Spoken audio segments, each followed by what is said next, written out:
దేవుని నామమున శుద్ధి స్తోత్రం అండి. మీ అందరికీ వందనాలండి. అయ్యగారికి, అమ్మగారికి, అలాగే లామమ్మనేలి అయ్యగారు, విమలారాణి అమ్మగారు, మీ అందరికీ వందనాలండి. సేవకురాలకి ప్రతి ఒక్కరికి వందనాలండి. మరి నా పేరు పవన్ అండి. మరి నేను బాప్తిసం పొందే ముందు నా పేరు పవన్ కుమార్ అండి. మాది కేసరపల్లి అండి. మరి నా చిన్నప్పటి నుంచి పక్కా విగ్రహారాధన మేము చేసేవారండి. బాగా చిన్నప్పటి నుంచి నాకు ఊహ తెలిసిన కాడి నుంచి మా అమ్మగారు చాలా పూజలు చేశారండి. మరి ఇంకా అది ఎంతంటే చాలా విపరీతంగా అలా చేసేవాడిని. మరి అన్ని దేవుళ్ళు కూడా చాలా ఇష్టపడి అన్ని రకాల పూజలు, అన్ని రకాల వ్రతాలు చేసేవారండి. ఎంతగా అంటే ఒక పంతులు గారు అంటారు కండి, ఆ టైప్లో నిష్ఠగా ఉంటారు. అంత నిష్ఠగా మేము చేసేవారండి. మరి ఎవరిని అంటుకోకుండా అలాగ మడి కట్టుకున్నట్టు బయటికి వెళ్ళి వచ్చినా, లోపలికి వెళ్ళి వచ్చినా, ఎక్కడికి వెళ్ళి వచ్చినా సరే కాళ్ళు కడుక్కుంటూ మరి దేవుడు మేము ప్రసన్నత చేసుకోవాలనుకొని మేము చాలా చేసేవారండి. మరి అలాంటి టైంలో మాకు చాలా ఇబ్బందులు ఉండేదండి. మరి తినడానికి కూడా తిండి కూడా ఉండేది కదండి. చాలా రోజులు కూడా మరి గంజి నీరు వేసుకొని, అలాగే నీళ్ళు కూడా వేసుకొని, అలాగే పచ్చడి కూడా వేసుకొని తిన్న రోజులు చాలా ఉన్నాయండి. మరి పక్కింటి నుంచి వాసన వస్తుంటే కూర మరి మేమెప్పుడు అనుకుంటామని చాలాసార్లు మేము అలాగా అనుకున్నామండి. మరి చాలా బాధపడేవాడిని. మరి ఎటువంటి పరిస్థితి మారిద్దని మరి నాదేంటంటే చిన్నప్పటి నుంచి దేవుడు మారుస్తాడు, దేవుడిని తెలుసుకోవాలని నాకు ఆశ అండి. మరి అలాగే ఎవరో నిజమైన దేవుడు తెలుసుకోవాలని నాకు ఒక ఆశ ఉండేదండి. మరి ఎక్కడికి వెళ్ళినా ఏమైనా మా అమ్మ నాన్న అడిగేవారండి, ఎందుకు చేయాలి, అలా చేయాలి, ఎందుకని నేను అడిగేవాడినండి. వాళ్ళకి కూడా అర్థమయ్యేది కాదు. మరి ఇలాగా వాళ్ళు కూడా చెప్పేవారు కాదండి. అలాగా చేస్తూ ఉన్నప్పుడు నేను ఎలా చేసేవాడిని అంటే, ఇంట్లో నుంచి బయటకు వచ్చేటప్పుడు కంపల్సరీ బొట్టు పెట్టుకుందే బయటకు వచ్చేవాడిని కాదండి. మరంత ఇదిగా చేసేవారండి. మరి అలాంటి సమయంలో కూడా మేము చాలా దరిద్రతలు అనుభవించామండి. అయితే మేము అనుకోకుండా ఒకరోజు మా అమ్మగారికి కొంచెం ధనసహాయం రావాల్సి వచ్చిందండి. అలాగే మా అమ్మగారు పుట్టించి నుంచి వచ్చినప్పుడు దానికి మా అమ్మగారు కష్టపడిన దాంతో అనుకోకుండా ఒక ఇల్లు దేవుడు సిద్ధపరిచాడండి. సిద్ధపరిచినప్పుడు అక్కడ ఇల్లు కట్టుకుంటున్నామండి. కట్టుకున్నప్పుడు పొరుగురు నుంచి వచ్చారు, ఇక్కడ ఇల్లు ఎందుకు కట్టుకోవాలని చెప్పి చాలామంది మా చుట్టుపక్కల వాళ్ళందరూ అలాగా ఒక పగబట్టేశారండి. పగబట్టేసి ఆ స్థలము వేరే వాళ్ళు కొనుక్కోవాలనుకున్నారండి. మాకు తెలియకుండా వాళ్ళు మాకు అమ్మేశారని వాళ్ళందరూ మమ్మల్ని పట్టుకొని ఏదో విధంగా నీళ్లు బయటకు వచ్చినా, ఏం చేసినా, ఎలాగున్నా సరే చాలా ఇబ్బంది పెట్టేసేవారండి. కాలువ కూడా ఎటు దారి లేదండి. పూర్వీ గుడిసెలు ఉండేదండి మా ఇల్లు. చాలా ఇబ్బందిగా ఉండేది. ఆ టైంలో కాలువ కూడా వెళ్ళడానికి కూడా ఇబ్బందిగా ఉంటే కాలువ కూడా తోకుండా చాలాసార్లు మూసేశారండి. అటువంటి పరిస్థితి అండి చాలా దారుణంగా ఉండేది. గొడవకి మొత్తం ఒక 20 మంది 30 మంది దాకా వచ్చేసేవారండి. మరి మేము తీస్తాము, మేము పూడుస్తాము, లేకపోతే మేము కాలువ తీపిస్తాము, ఏపిస్తామని చెప్పి చాలా ఇబ్బంది పెట్టారండి. మరి అలాగున్న పరిస్థితుల్లో కొన్నాళ్ళ తర్వాత ఏమైందో తెలియదండి. ఇల్లు కట్టిన తర్వాత ఫస్ట్ మా అమ్మగారు బాగాలేదండి 2-3 సంవత్సరాలు. తర్వాత మా అక్కకు బాగాలేదండి 2-3 సంవత్సరాలు. తర్వాత మా నాన్నగారికి బాగాలేదండి 2-3 సంవత్సరాలు. తర్వాత ఇటుపోయి నాకు వచ్చిందండి. మరి అప్పటికి చాలామంది చెప్పారండి, మీరు ఎందుకు ఇలాగ ఇన్ని కష్టాలు పడుతున్నారు, ఎందుకు ఇలాగ అవుతుంది. మరి అంటే మేము చాలా చోట్ల తిరిగామండి. అక్కడ బాగుంటుందని, ఇక్కడ బాగుండిద్దని చాలా చోట్లకి చెప్తారు కండి. అక్కడికి వెళ్తే మంచి జరిగిద్ది, ఇక్కడికి వెళ్తే మంచి జరిగిద్దని. అలాంటి టైంలో కూడా మరి నేను మాల కూడా వేసుకున్నానండి నా చిన్నతనంలోనే. మరి ఆ టైంలో కూడా అక్కడ కూడా వెళ్ళొచ్చేసామండి 2-3 సార్లు. అలా చాలా చేసామండి. చేయిందంటే ఏది లేదు. అలాగే మరి ముస్లిం దేవుడి దగ్గరికి కూడా మేము వెళ్ళామండి. మరి ఇక్కడ కూడా కష్టాలు తీరట్లేదు, అక్కడికైనా దేవుడు ఏమైనా మార్గం చూపిస్తాడేమని అక్కడ కొన్నాళ్ళు కూడా చాన్నాళ్ళు నడిచామండి. మరి చాలా ఎక్కడికి వెళ్ళినా సరే మరి పరిస్థితులు మారట్లేదండి. చాలా దారుణంగా ఉండేది. మా నాన్నగారికి అయితే పనులు ఉండేవి కాదు. అసలు మేము చిరిగిపోయిన వస్త్రాలు వేసుకుని చాలా దరిద్రంగా ఉండేదండి. ఇల్లు అయితే కట్టాం కానీ ప్లాస్టింగ్ చేయలేదు, గోడ కూడా కట్టలేదండి. చుట్టూరు ప్రాకారం కూడా ఆ దడులు కట్టేసుకొని తాటెగులు కడుతుంటే ఆ చెదలు తినేసి పడిపోతూ ఉండేవి. మరి చాలా ఇబ్బందిగా ఉండేది. బాత్రూమ్ కూడా కట్టుకోలేదండి. అప్పుడు చాలా దరిద్రం అనిపించామండి. మరి హాస్పిటల్కి ఏమో తెలియదు, హాస్పిటల్కి చెక్ చేయించుకుంటే ఏ ప్రాబ్లం లేదనేవారు.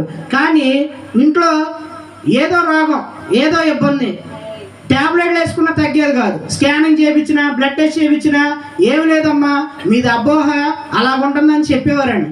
మరి అలాంటి టైంలో చాలా దుష్టశక్తులు అనేవి ఎవరు చచ్చిపోయినా సరే మా ఇంట్లోకి వచ్చేసేవారండి డైరెక్ట్గా.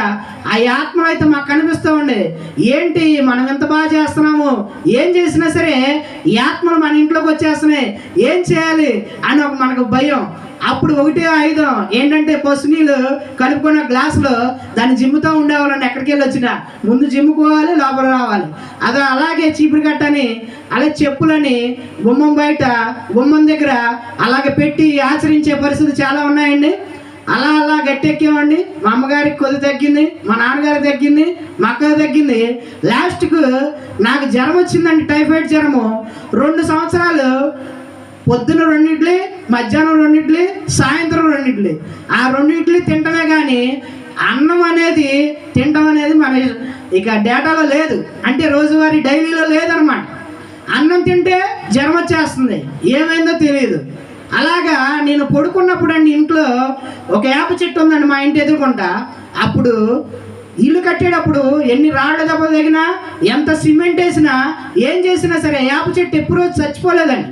తీసేద్దాం మనం వేప చెట్టు, మరి గోడ కట్టుకునేది కదా, మరి ఆ గోడకి తీపోతే ఎలాగా అని నేను అన్నానండి. వద్దు తీయకూడదు, మంచిది కాదు అన్నారు. సర్లే ఆ సిమెంట్ వేస్తుంది చచ్చిపోయిద్దని అన్నారండి. అయినా సరే అది చావుకుంటా నిలబడింది 5 సంవత్సరాల పైన. కానీ నాకు బాగోని రోజు ఆ నైట్ పడుకుంటే ఎవరో ఒక ఇద్దరు ఆడ మనుషులు చేతబడి చేసేసి ఒక దుష్టశక్తిని మా ఇంట్లో పంపించినట్టు కనిపించిందండి. అప్పుడు ఇంకా మీ ప్రభువులో మారలేదు, నాకెందుకు అది కనిపించిన తర్వాత ఒక దెయ్యం వచ్చేసి నేను పడుకుంటే ఈ మీద ట్యాప్ మన పీకి, ఏంటి పడుకున్నావు, ఏం చేస్తున్నావు నువ్వు పడుకోవడం ఏంటి, లేచి కూర్చో అంటుంది. ఇదేంటి లేచి కూర్చోమంటుంది అని అప్పుడు ఏంటంటే చీపురు గడ్డ పట్టుకొని ఏదో చేశాం కానీ ఏం అవ్వలేదండి. మళ్ళీ పడుకుంటే నేను పడుకొనే ఉన్నావు, నేను సుఖంగా ఉన్నావును, నీ పని అయిపోయింది అని చెప్తే మాట్లాడుతూ ఉండేదండి. మరి ఏంటి అని నాకు భయం వేసేసిందండి. అప్పుడు ఆల్రెడీ జ్వరం ఉంది, జ్వరం తగ్గలేదు, ఇలాగొచ్చిందేంటి అని చెప్పి చూసిన తర్వాత 2-3 రోజుల తర్వాత బాగా పచ్చకున్న చెట్టు వేప చెట్టే వెండిపోయిందండి ఒక్క దెబ్బకే. ఏంటి నేను డౌట్ వచ్చి మా అమ్మగారికి ఇలాగా ఇక రకరకాల చోట్లన్నీ తిరిగాము, తాయెత్తులని అయ్యని ఇయ్యని కట్టుకొని చాలా చోట్ల వెళ్ళామండి. అలాగే మూఢతనంగా ఉండకూడదని హాస్పిటల్ చుట్టూ కూడా చాలా ఎంబీబీఎస్ డాక్టర్ దగ్గర కూడా వెళ్ళామండి. ఎవరి దగ్గరికి వెళ్ళినా సరే బాబు ఈ మెడిసిన్ వాడు, ఆ మెడిసిన్ వాడని రకరకాల బ్లడ్ టెస్టులు అండి. నాకు ఎలాగంటే 10 రోజులకో బ్లడ్ టెస్ట్, వారానికో బ్లడ్ టెస్ట్, కోర్సులు ఇచ్చేవారు, రకరకాల మందులు. ఈ గుప్పుడు తీసుకొని మింగాలి డైలీ. అసలు 2 ఇడ్లీ తింటమేంటి, గుప్పుడు మందులు మింగడం ఏంటి, పొద్దున్న మధ్యాహ్నం సాయంత్రం, ఇక అదే పని నాది. ట్యాబ్లెట్లు తీసుకోవడం వేసుకోవడం, ట్యాబ్లెట్లు తీసుకోవడం వేసుకోవడం. అది ఎలాగుందంటే సులభంగా పేపర్లు తీసుకొని నోట్లో వేసుకున్నాను, నా పరిస్థితి అయిపోయింది. నేను ఎప్పుడు చాలా బాధపడుతుండేవాడిని, ఏంటి పరిస్థితి, ఏంటి దరిద్రం, ఎలా విడుదలైద్ది. రోగం వస్తే 2-3 రోజులకి తగ్గిపోతే అదొక ఆనందంగా ఉంటుంది. ఆ రోగమే మనకు అలవాటు అయిపోతే సంవత్సరం కూడా అది ఎంత దరిద్రంగా ఉండిద్దంటే చెప్పలేనంత విధంగా. మరి నా పరిస్థితి ఎలాగుందంటే ఎదురుకుండా ఉన్న మనిషి అయినా సరే బాగా గుడ్డోలు ఎలాగుంటుంది, మసకగా ఆ టైపులో ఉండేది, అర్థమయ్యేది కాదు. ఇక్కడ మనిషిని చూస్తే అక్కడ అర్థమయ్యేది. చెయ్యిని అలా చూస్తే ఈ చెయ్యి కూడా నాదా అన్నట్టు ఉండేది. నా బాడీ కూడా స్వర్స్ ఉండేది కాదండి. ఆ ట్యాబ్లెట్లకి ఇంజక్షన్స్కి బాగా మైండ్ అంతా దిమ్మ తిరిగిపోయి ఇక రకరకాలుగా ఉండేది. నా పని ఎట్లాగుందంటే అనకూడదు కానీ ఒక 90 క్వార్టర్ వేసిన పరిస్థితి ఎలాగుంటుంది, రోడ్డు అటు ఇటు ఊగుతున్నట్టు అలాగుండేదండి. మరి ఆ టైంలో నేను చదువుకున్నప్పుడు చాలా ఇబ్బంది పడ్డానండి. చదువుకునే గుర్తుండేవి కాదు, అంతా చదివేవాడిని కానీ కష్టపడేవాడిని, నైట్ అంతా కూర్చునేవాడిని. ఎంత కష్టపడినా ఏం చేసినా సరే నేను ఫస్ట్లో కాలేజీ టాపర్గా ఉండేవాడిని అండి. అలాంటిది రాను ఇక నేను దిగజారిపోవడం సరిపోతుంది. మరి కాలేజీలో కూడా సార్లు టీచర్లు కూడా ఏం బాబు నువ్వు బాగా చదువుతావుగా, నువ్వు ఎగ్జామ్ రాయలేకపోవడం ఏంటని వారు చాలా ప్రోత్సహించేవారండి. అయినా సరే నేను అలా ఎగ్జామ్ పేపర్ మీద కూర్చొని ఏడుస్తూ ఉండేవాడినండి. మరి చాలా రోజులు ఈ పరిస్థితి ఏంటనేది నేను చాలా బాధపడ్డానండి. తర్వాత ఇక ఇలాగ లాభం లేదు, మన పరిస్థితి ఎక్కడ మారట్లేదు, ఎటు తిరిగినా సరే ఏం చేసినా సరే పరిస్థితులు అనేవి మారట్లేదు. దరిద్రము, లేమిడి ఏది కలిసి రాట్లా. కనీసం వాన వస్తే ఇంట్లో నుంచి ఆ రేకులు కారిపోయి, అదంతా సిమెంట్ చేయించలేదండి, ప్లాస్టిక్, ఆ వాన కారిపోయి ఇంట్లో నుంచి కిందేమో ఫ్లోరింగ్ కూడా చేయించలేదండి. చేవలని చెదలని అయ్యని చాలా దరిద్రంగా ఉండేది. అసలు దాని పరిస్థితి ఏంటి ఎప్పుడా అనేది ఆలోచిస్తూ ఉండేవాడిని. సరే, అన్ని చోట్ల తిరిగాం కదా, మరి యేసు ప్రభు వారు మేలు చేస్తారంట, ఒకసారి చూడండి అని చెప్పారండి. అలాంటి సిచ్యువేషన్లో కూడా మా అమ్మగారికి అంతకుముందు నుంచే తలనొప్పి అండి, బాగా 10 సంవత్సరాల నుంచే. ఆమె తలనొప్పి ఎలా స్టార్ట్ అయిందంటే, ఫస్ట్ ఒక పూట తలనొప్పిగా మారింది, ఎండలోకి వెళ్తే. ఆ ఒక పూటల్లా ఒక రోజుగా మారింది. ఆ ఒక రోజు నుంచి 2 రోజులకు మారింది. ఏమంటే తలనొప్పి వస్తే 1 గంటకు కానీ 2 గంటలకు కానీ సర్దుకుంటే మనకి పిచ్చెక్కిపోయినట్టు ఉండిద్ది. ఆమెకు ఒక పూట నుంచి 1 రోజుకి వెళ్ళింది, 1 రోజు నుండి 2 రోజులకి వెళ్ళింది, 2 రోజుల నుంచి 3 రోజులకి వెళ్ళింది. ఏం పరిస్థితి ఎలాగుందంటే, అన్నం తిన్నదంటే వాంతులు అయిపోవడం. మనందరికీ తెలుసు కానీ తలనొప్పి వస్తే ఎలాగుండిద్ది, వికారం, వాంతి వచ్చేసినట్టు. ముందు తగ్గితే బాగుండు అన్నట్టుగా ఉండిద్ది. ఆమె పరిస్థితి ఏంటంటే, ఈ ఎండ కొద్ది దెబ్బ తగలంగానే లేదా ఎండలో కాసేపు నుంచోగానే ఈమెకి సర్రమంట తలనొప్పి వచ్చేసేది. అప్పుడు వరకు తలనొప్పి అంటే ఏంటో కూడా తెలియదు మా అమ్మగారికి. అయితే అనుకోకుండా ఈ తలనొప్పి రావడం, ఈ అన్నం తినకపోవడం, ఆ తలనొప్పి తగ్గితేనే అన్నం తినడం, లేదంటే వాంతి అయిపోవడం. డ్రింకులు, కొబ్బరి నీళ్ళు రోజుకి 1 బాటిల్ నుంచి మొదలైందండి. కూల్ డ్రింక్ 1 బాటిల్ నుంచి 2 బాటిల్, 2 బాటిల్ నుంచి 3 బాటిల్, అలాగా ఒక 2 లీటర్ బాటిల్ దగ్గర పెట్టుకోవడం. ఎండాకాలం వస్తే ఆ 2 లీటర్ బాటిల్ అయిపోవాలి గంటకి 2 గంటలకి, మళ్ళీ ఇంకో 2 లీటర్ బాటిల్ సాయంత్రం. అలాగే కొబ్బరి నీళ్ళు, ఈ డ్రింక్ సరిపోలేదు అన్నట్టు కొబ్బరి నీళ్ళు. ఎందుకంటే ఆమెకి ఉపశమనం కలగట్లా, ట్యాబ్లెట్లు వేసుకుంటుంది, హాస్పిటల్కి వెళ్తున్నాం, ఎక్కడెక్కడ తిరుగుతున్నాం, స్కానింగ్లు చేపిస్తున్నాం.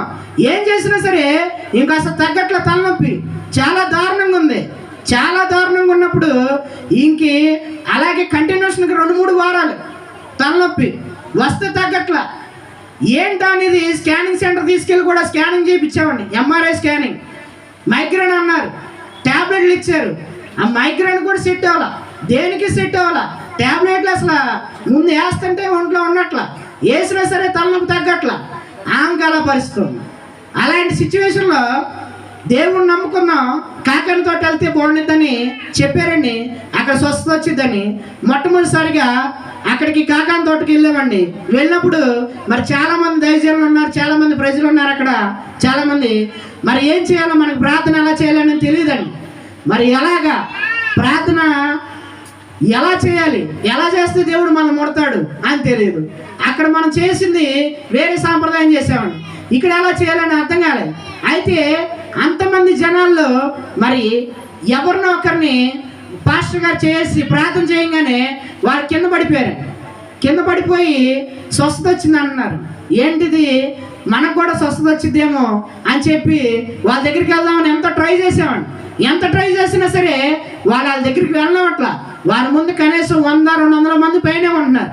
మన దగ్గరికి కూడా రానివ్వట్లా, కనీసం మన సమస్య చెప్పడానికి కూడా కుదరట్లా. అంతమంది జనాల్లో మనం పక్కా లాగేస్తున్నారు. 2-3 సార్లు వెళ్ళి బాధపడ్డామండి. మరి సరే వచ్చిన వాళ్ళు వెళ్దామని చెప్పి మరి అలాగే వచ్చిన వాళ్ళు వెళ్ళాం. వెళ్ళిన తర్వాత కూడా మరి అదే సిచ్యువేషన్.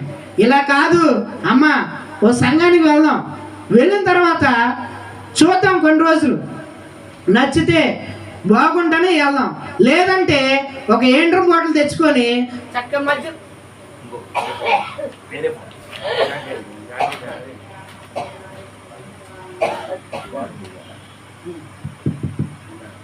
ఒక ఏండ్రం బాటిల్ తెచ్చుకొని చక్కగా నా మధ్యలో పెట్టుకొని కూల్ డ్రింక్ తాగినట్టు తాగుదాము. అంత మించి మనకి వేరే శరణ్యం లేదు. ఎందుకంటే 1 సంవత్సరం 2 సంవత్సరాలు తట్టుకోగలం మన బాధలు. కనీసం గృహం కట్టిన కానించి 2009 నుంచో 2008 నుంచో స్టార్ట్ అయిందండి. 2015-16 వరకు కూడా వదలలేదు. అక్కడ తిరిగాం, ఎక్కడ తిరిగాం, అన్ని తిరిగాం.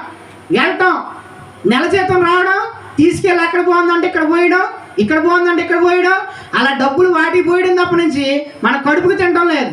దరిద్రం దరిద్రం దరిద్రమే. ఇక అలాంటప్పుడు ప్రార్థన చేసుకుందాం అమ్మా అని మేము ప్రార్థన చేసుకున్నాం. మా అమ్మగారు ఎస్ఆర్కే కాలేజీ దగ్గర చేసేవారండి. అప్పుడు ఆ కాలేజీలో చేసినప్పుడు రాహేల్ ఆంటీ గారు మరి మా అమ్మగారికి అక్కడ చేసేవారండి ఫ్రెండ్గా. అయితే రాహేల్ ఆంటీ గారు చాలాసార్లు చెప్పారండి, క్రీస్తైన సావాసం మా చెల్లి గారు అక్కడ చేస్తున్నారండి, మరి అక్కడ మేము వెళ్తున్నాం, చాలా బాగుంది, మీరు కూడా రండి అని అన్నారండి.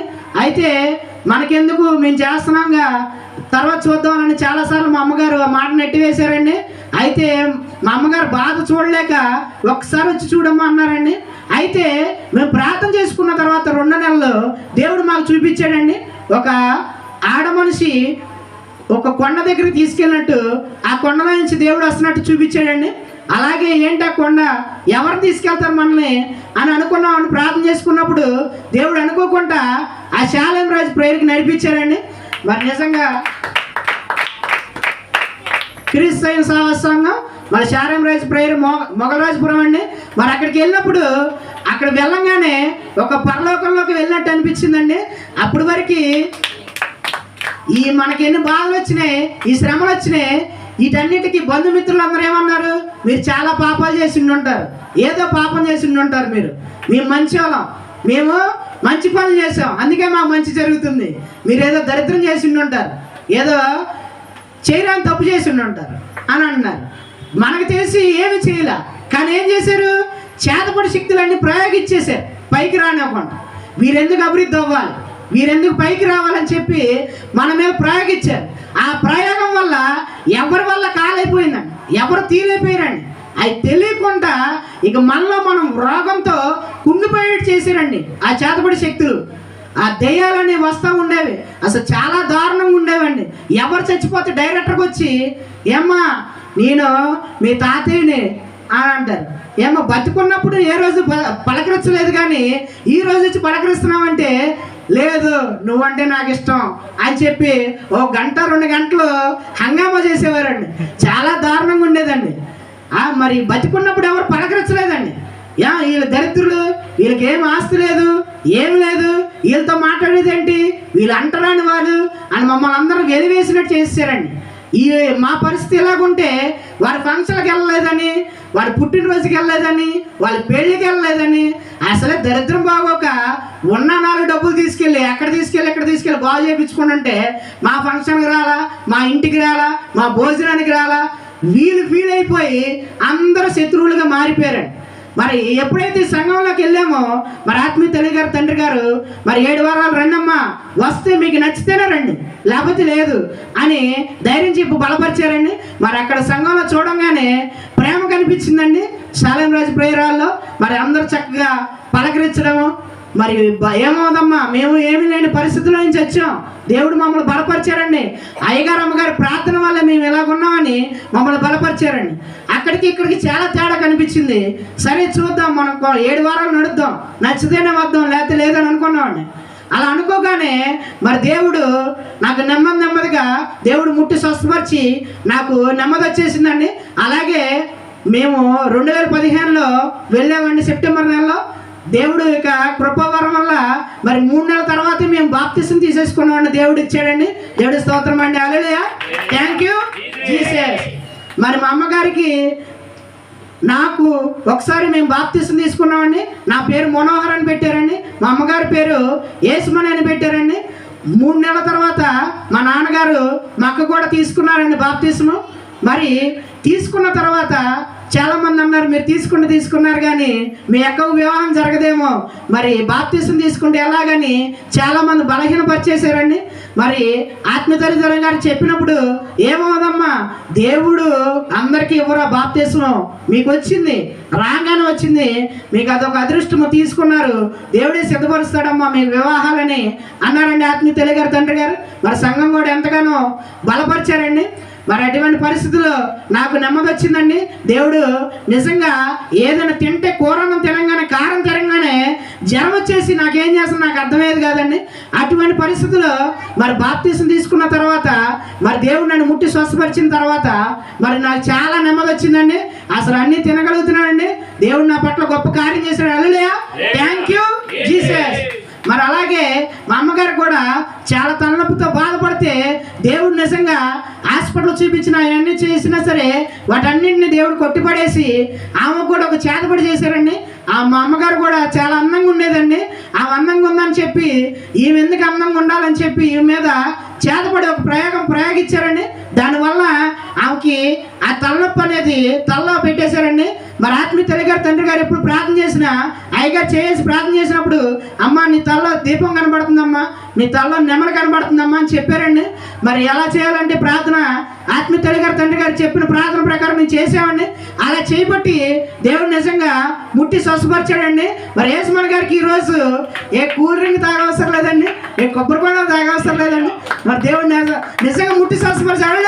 Thank you Jesus. నిజంగా చాలా గొప్ప కార్యం అండి.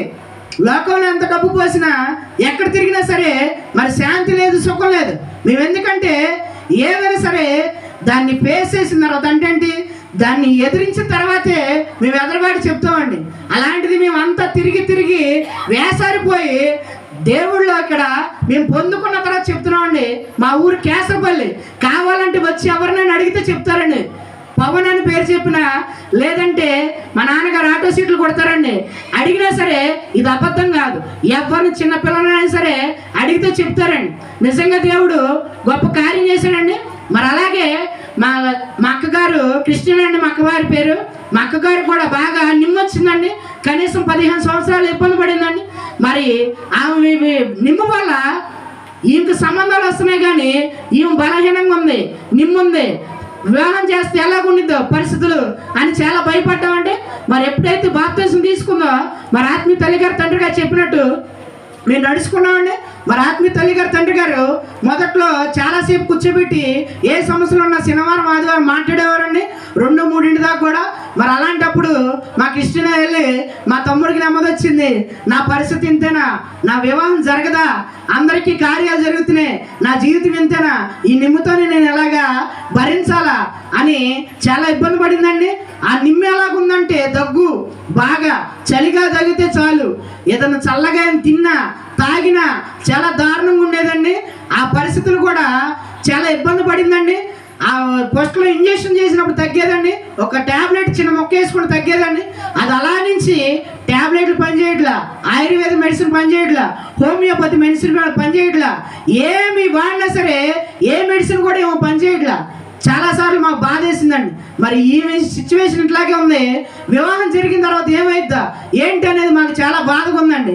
అలాంటప్పుడు ఆత్మీయ తండ్రి గారి దగ్గర మరి కూర్చొని మాట్లాడినప్పుడు ఎందుకమ్మా భయపడతావు, ప్రభు మనకున్నాడు, మీ తమ్ముడికి దేవుడు ముట్టి స్వస్థపరిచినాడు, మీ అమ్మను తన్నప్పుడు ముట్టి స్వస్థపరిచినాడు, దేవుడు ఈ కార్యం చేయడమ్మా అన్నాడండి. అంటే ముందు నీకు నిమ్ముందా లేదా టెస్ట్ చేయించాను అన్నారండి ఆత్మీయ తల్లి గారు తండ్రి గారు. మరి అలాగే నిమ్ముకి టెస్ట్ చేయించామండి. మరి అయ్యగారు అమ్మగారు ప్రార్థన వల్ల ఆ నిమ్ము తగ్గిపోయిందని ప్రార్థన చేయడం వల్ల హల్లెలూయా, థ్యాంక్ యూ జీసస్. మరి అలాగే వివాహం కూడా దేవుడు రూపాయి కట్నం లేకుండా దేవుడు మా పట్ల గొప్ప కార్యం చేశాడండి. మరి ఆత్మీయ తల్లి గారి సంఘంలో ఉండటం వల్ల అండి మరి లోకంలో చాలా సార్లు తిరిగి అక్కడక్కడ డబ్బులు పోసాం కానీ మీరు రూపాయి సంపాదించుకుంది లేదు, రూపాయి దాచుకుంది లేదండి. మరి దేవుడే మా పట్ల కార్యం చేశాడండి. మరి నిజంగా మా అక్కకు కూడా వివాహం జరిగించాడండి. మా చేతిలో రూపాయి లేకపోయినా సరే దేవుడు మాకు అయిన వాళ్ళు మోసం చేసినా సరే ఆ డబ్బులు రావాల్సిన మా అమ్మకి అవి మోసం చేసి చాలా ఏడిపించారండి. మరి ఆత్మీయ తల్లి గారు తండ్రి గారు బలపరిచి మాకు ప్రార్థన చేయబట్టి దేవుడు నిజంగా గొప్ప కార్యం చేశాడండి. నేను ఎవరో తెలియపోయినా సరే ఒక చిన్న సంతకం పెట్టించుకొని ఏమి దాన్ని అడగలేదండి, ఏ ప్రూఫ్. నాకు 2 లక్షల రూపాయలు అప్పు ఇచ్చారండి. నిజంగా దేవుడు గొప్ప కార్యం అండి. Thank you Jesus. మరి అలాగా ఇటువంటి పరిస్థితుల్లో ఎలాగుండా మా నాన్నగారు కూడా ఫస్ట్లో మందిరానికి వచ్చేవారండి, బాగా నడిచేవారండి. తర్వాత మమ్మల్ని చాలా ఇబ్బంది పెట్టారు. తర్వాత ఆయనకు అనుకోకుండా కాలు యాక్సిడెంట్ అయిందండి. మరి ఆయనకి షుగర్ కంట్రోల్ అవ్వలేదండి, చాలా ఇబ్బంది పడ్డామండి. మరి నువ్వు దేవుడికి వ్యతిరేకంగా ఉన్నావు, ఫస్ట్ మందిరంలో నడిచావు, మరి ఇలాగ అవుతుంది అని మేము అన్నామండి. తర్వాత ఆయన తప్పు తీసుకుని ఆయన సరిదిద్దుకున్నాడండి. మరి అప్పుడైతే హాస్పిటల్లో జాయిన్ చేసినప్పుడు షుగర్ అయితే 500 ఉందండి. చాలా ఇబ్బంది పడ్డామండి. మరి ఎలా కంట్రోల్ అవుతుందని కనీసం 10 రోజుల పైనే ఆయన షుగర్ కంట్రోల్ అవ్వలేదు. మరి చాలా బాధపడ్డామండి. మరి అలా బాధపడినప్పుడు ఎప్పుడైతే మరి ఆత్మీయ తల్లి గారు తండ్రి గారు మరి సంఘం కూడా చాలా మమ్మల్ని బలపరిచి చాలా ప్రార్థన చేశారండి. ప్రార్థన చేయడం వల్ల దేవుడు 10వ రోజు వచ్చి ఒక ఇంజెక్షన్ చేసి మరి మా నాన్నగారికి మేము ఒక వారం రోజులు కూడా ఆ షుగర్ పెరగకూడదు, తగ్గకూడదు, ఆపరేషన్ అందరూ వస్తున్నారు. మా నాన్నగారు వెనక ముందు అందరూ బయటికి వెళ్ళిపోతున్నారు. మేము ఒక్కరమే 10 రోజుల పైనే ఉన్నాం ఇక్కడ. మరి మా పట్ల కార్యం చేయి ప్రభు అని మేము అనగానే మరి ఆత్మీయ తల్లి గారు తండ్రి గారి ప్రార్థన సంఘం ప్రార్థన వల్ల మరి విడవకు ప్రార్థన చేసేవారండి. దానివల్ల దేవుడు మరి నిజంగా వారం అనుకుంటే 10 రోజుల పైనే నేను 150 అనుకున్నానండి. ఆ 150 షుగరు పైకి ఎక్కలేదు, పైకి దిగలేదు. దేవుడు నిజంగా గొప్ప కార్యం చేసే థ్యాంక్ యూ జీసే. మరి అటువంటి పరిస్థితుల్లో మా చేతిలో రూపాయి కూడా లేదండి. మరి దేవుడు మాకు ధనసాయం కలిగించి మా నాన్నగారికి ఇంటికి వచ్చినా సరే మరి దేవుడు మా పట్ల గొప్ప కార్యం చేశాడండి. మరి అదే పరిస్థితిలో మా అమ్మగారికి బాగాలేదండి. అది ఎందుకంటే దేవుడు నన్ను సేవ చేయమన్నాడండి వెళ్ళిన సంవత్సరమే. మరి నేను సేవ చేయమంటే నేను చదివింది ఎంఎస్సి చదివానండి, కాలేజీ లెక్చరర్. మరి నేను ఇంటర్మీడియట్ డిగ్రీకి క్లాసులు చెప్పేవాడినండి. మరి నాకు అదంటే చాలా ఇష్టం అండి. ఫస్ట్ నుంచి కాలేజీలో ఉన్నప్పుడు నేను టీచర్ కన్నా ముందే బోర్డు మీద లెసన్స్ అవి చెప్పేవాడినండి. చెప్తుంటే నువ్వు కాలేజీ లెక్చరర్ అవుతావు అని చాలామంది అన్నారండి. ఆ ఇన్స్పిరేషన్తో నేను అవుదామని నా దగ్గర డబ్బులు లేకపోయినా సరే పెట్టానండి. దేవుడు నిజంగా కృప చూపించి ఆ దేవుడు నాకు ఆ పట్టా కూడా ఇచ్చాడండి, ఎంఎస్సి అని. మరి నిజంగా అలాంటప్పుడు నేనేదో చేద్దాం, ఈ లోకంలో ఏదో సంపాదిద్దాం, ఈ సేవ అంటే మనకి పనికిరాదు, వెళ్ళి ఒక విశ్వాసగానే కొనసాగుదాం, దానివల్ల మనకి లాభం ఉండిద్ది. ఈ సేవ అంటే పర్ఫెక్ట్గా ఉండాలి, ఉపవాసాలు చేయాలి, వాక్యం చెప్పాలి, పాటలు పాడాలంటే మన వల్ల కాదు, ఏదో నామకాయ వ్యవస్థ క్రైస్తవుడికి మిగిలిపోదాం అనుకున్నానండి. మరి ఆత్మీయ తండ్రి గారు చెప్పినప్పుడు అయ్యా మరి జాబ్ రాలేదండి, నేను అంత ట్రై చేసిన సంవత్సరం వరకు. అయ్యా నీకు సేవ ఉంది, మరి సేవ నువ్వు చేయట్లేదు అని అన్నారండి. అలాగే మొదటి సంవత్సరంలో మేము కూటమి పెట్టుకున్నామండి. కూటమి పెట్టుకున్నప్పుడు అటువంటి పరిస్థితుల్లో మరి ఆత్మీయ తల్లి గారు తండ్రి గారు మరి సేవకులు అందరూ వచ్చారండి. అప్పుడు సంఘం మొత్తం వచ్చి ఒక పాట పాడి నేను సాక్ష్యం చెప్పానండి. చెప్పినప్పుడు అన్నారండి, నువ్వు సేవ చేస్తావయ్యా, దేవుడు నీ సేవ ఇస్తానన్నాడండి. ఇదేంటి నాకు సేవ తెలియదు, ఏమి తెలియదు, సేవ ఇస్తానంటున్నారు, వీళ్ళందరూ ఊరికినే అంటున్నారని అనుకున్నామండి. మరి నిజంగా వాళ్ళు వెళ్ళిన తర్వాత దేవుడు నాతో మాట్లాడండి, నువ్వు సేవ చేయాలి, ఇక్కడ క్రీస్తైన సాహసం ఏర్పడిద్దన్నారండి కేశపల్లి. ఇవన్నీ నేను కొట్టిపడేశానండి. మరి తర్వాత ఆత్మీయ తల్లి గారు తండ్రి గారు ప్రార్థన పెట్టడం వల్ల దేవుడు మాకు ప్లాస్టింగ్ చేయించుకోవడానికి ధనసాయం ఇచ్చాడండి. దేవుడు స్తోత్రం, హల్లెలూయా, థ్యాంక్ యూ జీసస్. మరి ఇన్ని గృహానికి ప్లాస్టింగ్ చేయించుకున్నామండి, గోడ కట్టుకున్నామండి. మరి గృహాన్ని ప్లాస్టింగ్ చేయించుకున్నప్పుడు వారం రోజులు కూడా వాన పడుతూనే ఆ గోడ తడపకుంటేనే దేవుడు మా పట్ల గొప్ప కార్యం చేశాడండి. ఇవన్నీ క్రీస్తు సైన సహవాస సంఘంలో ఉండడం వల్ల దేవుడు నిజంగా మా పట్ల అద్భుతాలు చేశాడండి. మరి అలాంటప్పుడు నా జాబ్ రావట్లేదని తండ్రి గారితో మాట్లాడినప్పుడు అయ్యా సేవ చేయమంటే నువ్వేమో జాబ్ చేస్తానంటున్నావు, మరి ఎలా కుదిరిద్దా, దేవుడి మాట వినట్లేదుగా నువ్వు అని అన్నారండి. లేదయ్యా నేను కొన్నాళ్ళు జాబ్ చేస్తాను, ఎందుకంటే మా పరిస్థితులు బాగాలేదు, మా అక్క వివాహం జరిగితేనే నేను సేవ చేస్తాను, లేదంటే నేను సేవ చేయను అన్ని భీష్మించి కూర్చున్నానండి. సరే ఆత్మీయ తండ్రి గారికి నేను చెప్పలేదండి ఆ విషయం. సరేనయ్యా మరి ఆత్మీయ తండ్రి గారికి ఏ విషయం చెప్పినా ఆయన దగ్గర ఒక లాజిక్ ఉండేదండి. ఆయన ఒకటే మాట అన్నాడండి, సరేనయ్యా నీ కుటుంబ పరిస్థితులు మాకు తెలుసు కాబట్టి కొన్నాళ్ళు నేను జాబ్ చేసుకుంటాను, తర్వాత సేవ చేస్తానయ్యా, నువ్వు పిలిచినప్పుడే వస్తానని చెప్పమని ప్రార్థన చేశానండి. అలాగే ఎప్పుడైతే ప్రార్థన చేశానో నాకు 2వ రోజు ఎమ్మంటే జాబ్ వచ్చిందండి. Thank you Jesus. మరి అప్పుడు దేవుడు నాతో మాట్లాడండి, మరి గోడవల్ల నువ్వు కొన్నాళ్ళు చేస్తావు, తర్వాత ఏలూరు వైపు నువ్వు కొన్నాళ్ళు చేస్తావు అని దేవుడు నాకు మరి వాగ్దానం ఇచ్చాడండి. మరి అక్కడికి వెళ్తే శాలరీ తక్కువ, అయ్యా ఏం చేయనయ్యా, నేను చాలా బాధపడ్డానండి. నువ్వు బాధపడద్దు, నేను నీకు ఇబ్బంది కారణం నేను చూస్తానని దేవుడు అన్నాడండి. మరి చాన్నాళ్ళు కూడా ఇబ్బంది పడ్డామని తక్కువ శాలరీతో. మరి తర్వాత అనుకోకుండా నేను వేరే చోట ఆత్మీయ తల్లి గారు చెప్పకుండా వేరే చోట జాయిన్ అయ్యానండి. ఆ జాయిన్ అవడం వల్ల ఒక 6 నెలలే అక్కడ నేను కంటిన్యూ అయ్యానండి స్కూల్లో. తర్వాత అనుకోకుండా నా కరోనా వల్ల జాబ్ పోయిందండి. మరి తల్లిగారు తండ్రి గారి ప్రార్థన చెప్తే ఎమ్మటనే నాకు 10 రోజుల్లోనే జాబ్ దొరికిందండి. మరి మా చుట్టుపక్కల వాళ్ళు ఎవరో జాబ్ చేయలేని పరిస్థితి, కరోనా సిచ్యువేషన్ మనందరికీ తెలుసుకండి. ఇంట్లో నుంచి బయటికి రాని పరిస్థితి. అటువంటి పరిస్థితుల్లో దేవుడు నిజంగా మా పట్ల గొప్ప కార్యం చేసేవండి. మరి క్రీస్తు సైన సావాసం, మరి ఆత్మీయ తల్లి గారు, తండ్రి గారు ఎన్నో ఉపవాసాలు చేయడం వల్ల మా పట్ల గొప్ప కార్యం చేసి వెంటనే జాబ్లు వచ్చేటట్టు చేశాడు. Thank you Jesus. మరి జాబ్ వచ్చింది, కానీ జాబ్కి ఇదివరకు గొడవల్లి అంటే పక్కనే 5-6 కిలోమీటర్లు, కానీ ఇప్పుడు నేను వెళ్ళాల్సింది 25 కిలోమీటర్లు. వీరవల్లి నుంచి లోపలికి వెళ్ళాలి. వీరవల్లికి అయితే ట్రావెలింగ్ ఏదో ఒకటి దొరికిద్ది, కానీ అక్కడి నుంచి ఒక 5 కిలోమీటర్లు చాలా అడవిలాగా ఉండిద్దండి. అసలు ట్రాన్స్పోర్ట్ కానీ, ఆటోలు కానీ, బైకులు కానీ ఏమి ఉండవు. టైం టు టైం ఎవరికైనా జాబ్కి వస్తారు, వెళ్ళిపోతారు. మరి ఏం చేయాలి ప్రభు అని నేను బాధపడి ప్రార్థన చేసుకున్నానండి. అనుకోకుండా మాకు జాబ్ ఇచ్చిన ఫ్రెండే మా ఇంటికాడ ఒక ఓల్డ్ స్కూటర్ ఉంది, చేతకు కొన్ని రోజులు వాడుకొని ఇచ్చాడండి. దేవుడు నిజంగా కృప చూపించబట్టి మరి దాన్ని నేను వాడుకున్నానండి. అయితే అంతా బాగానే ఉంది. అది చాలా ట్రబుల్ పెట్టేసేదండి, బ్రేకులు సరిగ్గా పడేవి కాదు, అది స్కిట్ అయిపోయేది.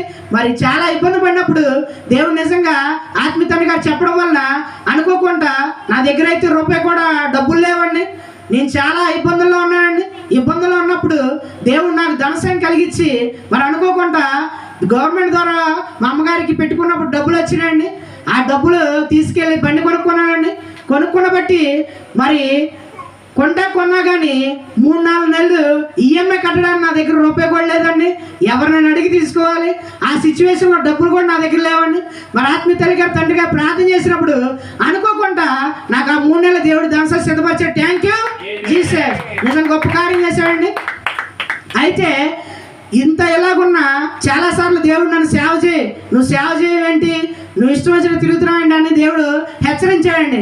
హెచ్చరించినప్పుడు మరి తండ్రి గారు కూడా అయ్యా సేవ చేయాలయ్యా నువ్వు అని అన్నారండి. మరి మా అమ్మగారికి అయితే గర్భసంచి ప్రాబ్లం వచ్చిందండి. అలాగే చేతులు కడుగుల అలవాటు, ఒబిసిటీ అని ఉంటుందండి. ఆమె బల్లిని చూసినా, పిల్లిని చూసినా, ఏగను చూసినా, దోమను చూసినా భయపడుతుంది. ఒక చీకటి కనపడుతుంది అని అంటుంది. అది ఈమె చేతులు కడుక్కొని రావడం, ఈయన చేతులు ఏదో బల్లిగాని ఏదో పడినట్టు, ఓ చీకటి వచ్చినట్టు, ఓ సర్పం కనబడుతున్నట్టు కనిపించి నన్ను ఇబ్బంది పెడుతుందా, భయపెడుతున్నానని మొహం కడుక్కోవడానికి ఎవరైతే 5 నిమిషాలు 10 నిమిషాలు మహా అయితే బాగుపడు, అవునండి. కానీ ఈమె అతి శుభ్రత వల్ల గంట నుంచి 2 గంటలు, 2 గంటల నుంచి 3 గంటలు, ఒక్కోసారి 5 గంటలు ఏంటంటే సబ్బు కడుగుతూనే ఉండేది. ఒక్క రోజులో 10 సబ్బులు, ఒక సబ్బు నుంచి 10 సబ్బులకి వెళ్ళింది. 10 సబ్బుల నుంచి 15 సబ్బులు, 5 నిమిషాలకు సబ్బు, కొత్త సబ్బు తీసి కడగాల్సింది. ఏంటమ్మా ఏంటిది అని బాధపడేవాడు. మరి అయ్యా మరి ఆత్మీయ తండ్రి గారు ఒకటి సూటికి మాట్లాడతాడు, నువ్వు సేవ చేయమంటే సేవ చేయట్లేదు. మరి ఎప్పుడైతే దేవుడికి మనం మాటకు లోపడిపోతామో అపవాది మనం ఆశ్రయించి కూర్చుండేది. ఎప్పుడైతే దేవుడి మాటకి మనం లోపడతామో అప్పుడు అపవాది మన దగ్గర పొమ్మనంగానే పోయేది. అయితే ఆత్మీయ తండ్రి గారు ఎన్నిసార్లు మాట్లాడినా మరి నువ్వు ఆ పని అయితే చేయాలి, చేస్తానని నీ కుటుంబంలో మార్పు వచ్చిద్దని అన్నారండి. అయినా సరే నేను పట్టించుకోకుండా నా పని నేను చేసుకున్నానండి. ఆ చేతుల కడుగు నుంచి ఆ గర్భసంచి ప్రాబ్లం వచ్చిందండి. ఈమెకి చాలా హాస్పిటల్ తిప్పాం. ఎక్కడ తిప్పినా సరే హాస్పిటల్లో బ్లడ్ ఎక్కిస్తున్నారు, ఈమె ప్రాబ్లం స్కానింగ్ తీస్తున్నారు. స్కానింగ్ తీసిన డాక్టర్లు కూడా అర్థం కావట్లేదు. స్కానింగ్ తీసిన డాక్టర్లు కూడా అర్థం కావట్లా. ఏదో ప్రాబ్లం ఉంది, ఏమీ లేదు, టెస్టులో ఏమీ లేదు. నాకైతే ఒకటే భయం, ఈమెకి ఏమవుతుందా ఏమైతా అని నేను చాలా బాధపడి ఎప్పుడు టెన్షన్గా ఉన్నామండి. దరిదాపు 2 సంవత్సరాల పైన చాలా టెన్షన్గా ఉన్నామండి. ఎప్పుడు ప్రార్థన చేస్తూనే ఉన్నామండి, మనసులో నుంచున్నా కూర్చున్నా. మరి ఏంటి ప్రభు ముట్టి స్వస్థపరిచేయని మరి హాస్పిటల్, ఈ హాస్పిటల్, ఆ టెస్టులు, ఈ టెస్టులు అన్నీ చేసామండి. ఎన్ని చేసినా ఇంక తగ్గకపోతే మరి ఒకరోజు బాగా సీరియస్ అయింది కరోనా సిచ్యువేషన్లో. అయితే హాస్పిటల్ తీసుకెళ్దామంటే బయట పరిస్థితులు బాగా, మా అమ్మగారికి ఏమో ఆరోగ్యం బాగా, అసలు దానికి వెళ్తే కుసరత తగులుకుందన్నట్టు. మరి హాస్పిటల్కి ఇప్పుడు వెళ్తే కరోనా వచ్చిందంటే ఏమైతే అని ఒక భయం. సరే ఏదైతే అయింది, ఏమికేం వాంతులు, వారం రోజుల నుంచి అన్నం తినలా, నీరసం అయిపోయింది, సన్నగా అయిపోయింది, అసలు ఏమి తినటం కానీ తాగటం కానీ ఏమీ లేదు. అందరూ అన్నారు, ఎందుకమ్మా తెల్ల చీరలు, ఎందుకమ్మా చర్చి, ఎందుకమ్మా సంగమం, ఇక మానే, తెల్లచీర తీసే. నువ్వు తెల్లచీర కట్టడం వల్ల ఈరోజు ఇలా జరుగుతుంది, నువ్వు చర్చికి వెళ్ళడం వల్ల ఇలా జరుగుతుంది, మీరు ప్రార్థన చేయడం వల్ల ఇలా జరుగుతుందని చాలామంది మమ్మల్ని హేళన చేశారండి. అయితే మరి నా దగ్గర అయితే రూపాయి కూడా లేదండి. మరి గవర్నమెంట్ హాస్పిటల్లో జాయిన్ చేయాల్సి వచ్చిందండి. అలాంటి సిచ్యువేషన్లో మరి ఆత్మీయ తండ్రి గారి విశ్వాస కూటాలు జరుగుతున్నాయండి. మరి సంఘం సేవకులు విశ్వాసులు అందరూ ప్రార్థన చేశారండి. అయితే తండ్రి గారు ఒకటే మాట అన్నారు, అయ్యా దరిదాపుకి 7 సంవత్సరాలు నేను హెచ్చరిస్తున్నాను, ఈ ఒక్కసారి దేవుడి చిత్తమైతే నీ సేవ చేస్తానయ్యా, లేదంటే ఇక సేవ విషయం కూడా నేను ఎత్తను అని దేవుడి దగ్గర ఒక మాట ఒప్పందం చేసుకొని అన్నారండి. మా అమ్మ పరిస్థితి ఏంటంటే ఆ బాడీ మొత్తం నీరు వచ్చేసి ఉబ్బిపోయిందండి. వాంతులు సెలాన్ని పెడితే ఏంటంటే ఈ ఉబ్బిపోయింది, కాళ్ళు కూడా ఉబ్బిపోయినాయి, హార్ట్కి తన్నే ప్రాబ్లం ఉంది, చాలా రకరకాల ప్రాబ్లమ్స్ ఉన్నాయి. ఇవేమైతే నాకు భయం వేసిందండి. అయితే మోకరించి ప్రార్థన చేసామండి మా నాన్న మేమంతా. సరే ఈ 3 రోజుల్లో మా అమ్మ బతికి, డాక్టర్ కూడా చెప్పేసి చేతులు ఎత్తేసారు, ఇక మా వల్ల కాదు, ఏమో బతికితే బతికిద్ది, లేకపోతే ట్రీట్మెంట్ చేస్తాం అని చెప్పారండి. అయితే మరి ఎప్పుడైతే ఈ మాట చెప్పినప్పుడు మేము ఒప్పుకున్నామండి. ఒప్పుకోవడం వల్ల 3వ రోజు మా అమ్మ బయటకు వచ్చి, బాబు నాకేం జరగలేదండి చెప్పిందండి. హల్లెలూయా, థ్యాంక్ యూ జీసస్. అప్పుడు నాకు చాలా సంతోషం వేసిందండి. అయితే దేవుడి సేవ చేయాలేక, దేవుడు బలంగా మనల్ని పట్టుకున్నాడు, ఇక తప్పదేక అని నేను నిర్ణయించుకున్నాను. అయితే ఏం చేయాలో తెలియక ఇంటికాడ ఆత్మీయ తండ్రి గారిని అడిగితే 2-3 పాటలు పాడాయా, చిన్న వాక్యం చెప్పి నీకు వచ్చినట్టు అని చెప్పారండి. అయితే నేను ఎప్పుడైతే స్టార్ట్ చేశానో 1 నెలలో మాకు వివాహం జరిగిపోయిందండి. Thank you Jesus. మా అమ్మకి 10 సబ్బులు అని చెప్పాకండి, 10 సబ్బుల నుంచి 5 సబ్బులకు వచ్చింది, 5 సబ్బుల నుంచి 2 సబ్బులకు వచ్చింది, 2 సబ్బుల నుంచి 1 సబ్బుకు వచ్చింది. ఏంటది నాకు అర్థం కావట్లా, ఏంటి విచిత్రంగా ఉంది. దేవుడి మాట విన్నాను. అయితే మాకు వివాహం జరిగింది, నాకు కావాల్సింది అదే. ఇక చావైనా రేవైనా సరే సేవ నేను చేస్తా, నువ్వు నన్ను నడిపించుకొని దేవుడి దగ్గర మరి ప్రార్థన చేసి మరి అలాగే చేస్తున్నామండి. దేవుడు నిజంగా గొప్ప కార్యం చేశాడండి. మా అమ్మ ముట్టి స్వస్థపరిచాడండి. నిజంగా ఏమి లేదు, దేవుళ్ళ రాకముందు ఒక ఎత్తు అయితే దేవుళ్ళ వచ్చిన తర్వాత సరిగ్గా నడవడకలేక చాలా ఇబ్బంది పడ్డామండి, తెలుసుకోలేక మూర్ఖత్వంగా. మరి నిజంగా దేవుడు గొప్ప కార్యం చేశాడండి మా పట్ల. మరి అలాగే వివాహం జరిగింది. వివాహం జరిగిన తర్వాత మాకు మా బంధుమిత్రులు డబ్బులు ఇవ్వాల్సింది పోయి, వాళ్ళు వివాహం దేవుడు మరి ఆ సంఘము మేము ఏ విధంగా చేసుకున్నాం, మా దగ్గర రూపాయి లేదయ్యా, మరి నువ్వేం చేస్తావో, నువ్వే మాకు దిక్కని మేము ప్రార్థన చేసామండి. చేసినప్పుడు అక్కడ ఘనంగా చేశారు. నిజంగా డబ్బున్న వాళ్ళు కూడా అలా చేసి ఉన్నారండి. కర్ణాటకలో చాలా బాగా దేవుడు వివాహం జరిగించాడండి. అయితే మా బంధుమిత్రులు వచ్చి మా మేనమామండి వివాహం ఆపేద్దాం, ఈ వివాహాన్ని ఇక్కడ ఆపేసి వీళ్ళని అవమానపరిచి వెళ్దామని నిశ్చయించుకొని వచ్చాడండి.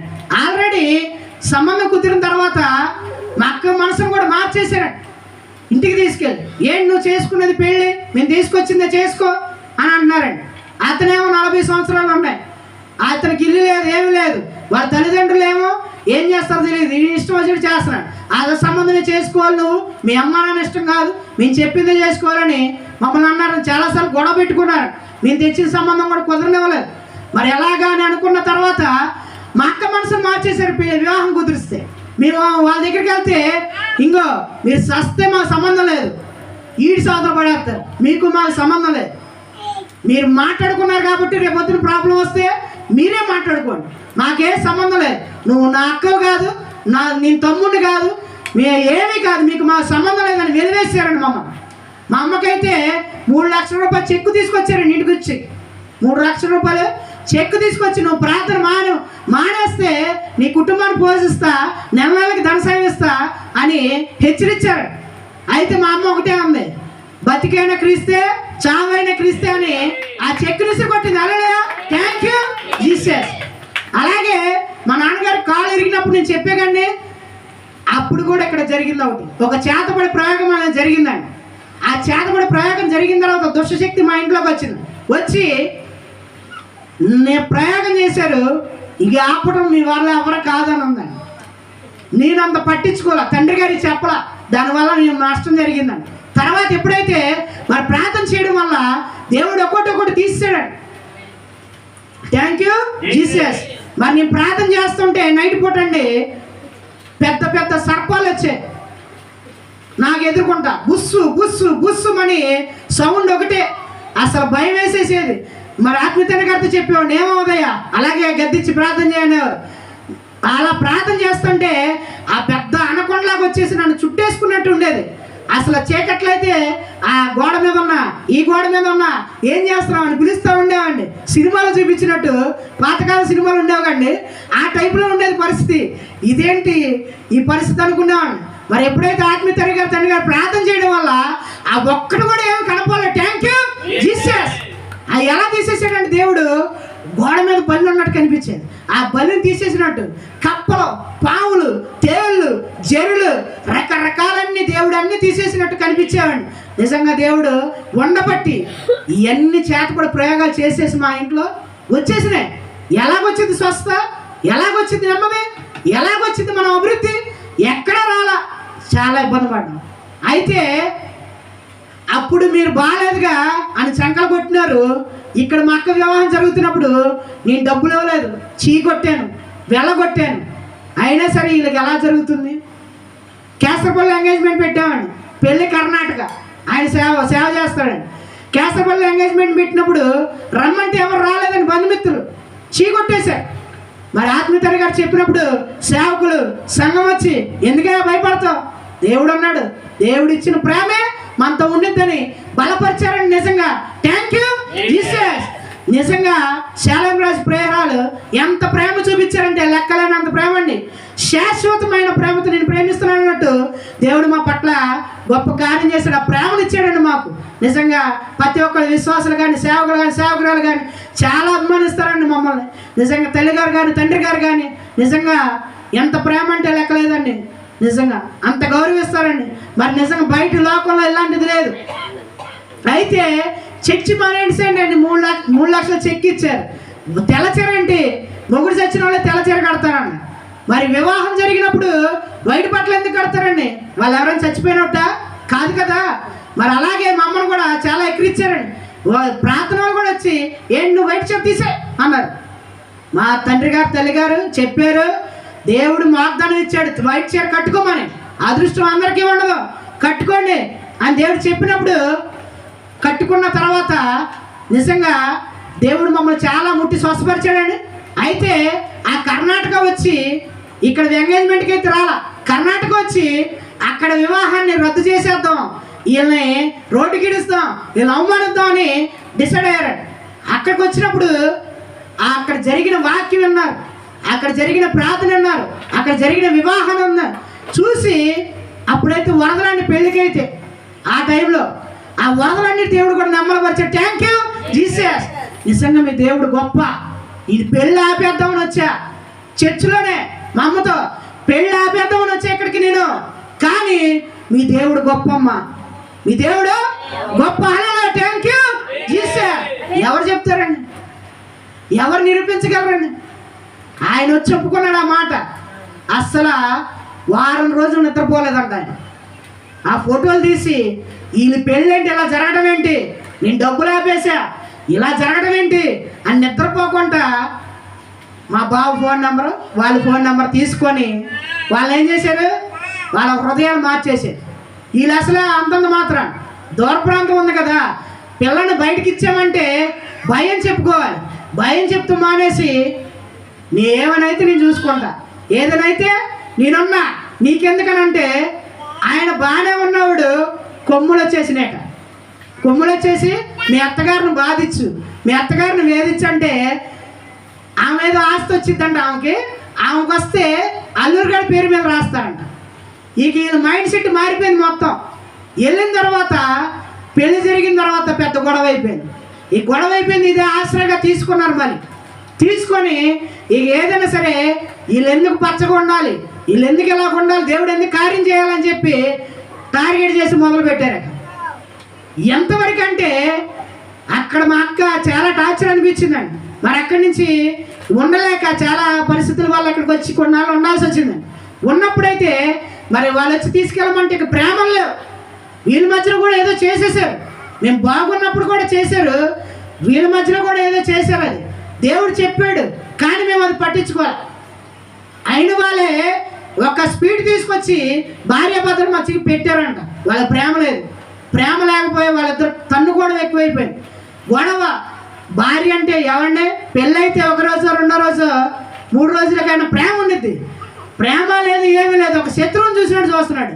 చాలా బాధ వేసింది. దూర ప్రాంతం ఇచ్చాం ఏంటోనని 2 సంవత్సరాలండి వండుకున్న అన్నం వండుకోవడం, బయట పడేయడం, ఇదే పరిస్థితి. చాలా దారుణంగా ఉండి మరి బాధ ఎవరికి చెప్పుకుందాం? ఎందుకమ్మా అంత దూరం ఇచ్చావు? ప్రార్థన అంటారు, తీసుకెళ్ళే కర్ణాటక ఇచ్చారు. ఎందుకు చెప్తే ఇక్కడ ఎవరు దొరకలేదా మీకు అని చాలామంది ఎక్కిరిచ్చారండి.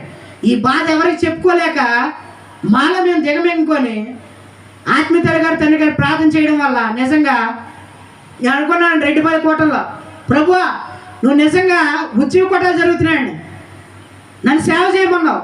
నేను సేవ చేసినప్పుడు మా అక్క వివాహం జరిగించు, నేను నిలబడతా. ఈ ఉద్యోగ కోటలు ఎక్కడైతే జరుగుతాయో మన 27 సెంటర్లో నేను అక్కడ ప్రతి ఒక్క చోటకి వెళ్ళి సాక్ష్యం చెప్తున్నాయా. నిజంగా క్రీస్తు సైన్య సాహస సంఘం, పౌరపుల సంఘం సేవకులు అందరూ ఒక మాట అన్నారు, నువ్వు సేవ చేస్తావంటే ఈరోజు ఆ వాగ్దాన్ని స్థిరపరిచావు. ఏ మాట అన్నా దాన్ని నువ్వు స్థిరపరిచావు మనస్ఫూర్తిగా. అంటే మరి ఈరోజు ఈ ఉద్యోగ కోటలో నేను సాక్షి చెప్పుకుంటే ఎక్కడ జరిగినా ఎంత దూరమైనా సరే మళ్ళీ సంవత్సరం కల్లా నువ్వు నా పట్ల కార్యం చేయాలి అని నేను ఎప్పుడైతే అనుకున్నానో, దేవుడు సంవత్సరం కాదు 4 నెలల తర్వాత తండ్రి గారు కూటం పెట్టారండి. కూటం పెట్టగానే వారం రోజులు నా భార్య కావాలని వచ్చి పరిగెత్తుకొచ్చాడు. Thank you Jesus. నా భార్య కావాలని పరిగెత్తుకొచ్చాడు. అప్పుడు దాకా పచ్చిబూతులు, అసలు లోకస్తుడి కన్నా దారుణం, వీళ్ళు కలుస్తారా విడిపోతారా అని ఒక టెన్షన్ మాకు. చాలా బాధ. ఎంత బాధ అంటే చెప్పుకోలేని అంత బాధ అండి. అలాంటి దేవుడు కంట్లో కనుమరుగు చేసాడండి ఒక్క నిమిషంలో. Thank you Jesus. మరి ఎప్పుడైతే కూటం పెట్టుకున్నామో దేవుడు మా పట్ల కార్యం చేశాడు. అయితే ఇదంతా ఒక ఎత్తు అయితే మేము కూడా కేసు పెట్టామండి. మరి ఆయన సంవత్సరం చూసాం రావట్లా, కేసు పెట్టి మరి ఏం చేస్తాం? నీ నచ్చింది చేసుకో, నీ చేతనం చేసుకో, నాకు మీ వాళ్ళు నాకు సపోర్ట్ ఉన్నారు, ఇదిగో కాల్ రికార్డ్స్ అని వాట్సాప్లో కూడా పెట్టాడు, ఏం చేస్తావు చేసుకోండి, మీ వాళ్ళే నాకు సపోర్ట్ వస్తారు, అవసరమైతే మేము మన తన్ని తీసుకెళ్తాను అన్నాడు. కేసు పెట్టాడు. అయితే ఈ లేదు రివర్స్కున్నారు, మీరు నేను కేసు పెట్టేస్తామని బెదిరించారు కూడా. అది పెట్టారంటే మనం అక్కడ తిరగాలి. అయితే ఏం చేద్దాం, తప్పదు, దారుణంగా ఉన్న పరిస్థితిని మనం కేసు పెట్టాం. పెట్టిన తర్వాత అప్పటికి తల్లిగారు తండ్రి గారు అన్నారు, వద్దమ్మా ఎందుకమ్మా ప్రార్థన చేద్దాం అన్నారు. వీళ్ళేమో బెదిరింపుగా ఉంది, సంవత్సరం ఆగాం అప్పుడు కూడా, నాకు అవసరం లేదు అన్నారు ఒకటే మాట. అయితే మేము కేసు పెట్టిన తర్వాత 1 నెల గ్యాప్తో వాళ్ళు కేసు పెట్టారు. మనకు తెలియదు. అమ్మాయిని తీసుకెళ్ళిపోయారు. అక్కడికి తీసుకెళ్ళిపోయి అక్కడ వెళ్ళంగానే 3వ రోజు నోటీస్ వచ్చింది మా కోర్టు నుంచి. ఏ నోటీసు? నా భార్య నాకు అవసరం వస్తే కాపురానికి రా, లేదంటే విడాకులు. నా భార్య పనిచేసి నాకు డబ్బులు ఇవ్వాలి నెలలకి. ఇదేంట్రా బాబు, లాయర్ దగ్గర తీసుకెళ్తే ఎవడయ్యాడు? పాస్టరేనా? ప్రార్థన వాళ్ళు అన్నారు. ఆడపిల్ల మీద కేసేయడం ఏంటి? ఆడవిడ తలదెక్కలోళ్ళగా ఉన్నాడు.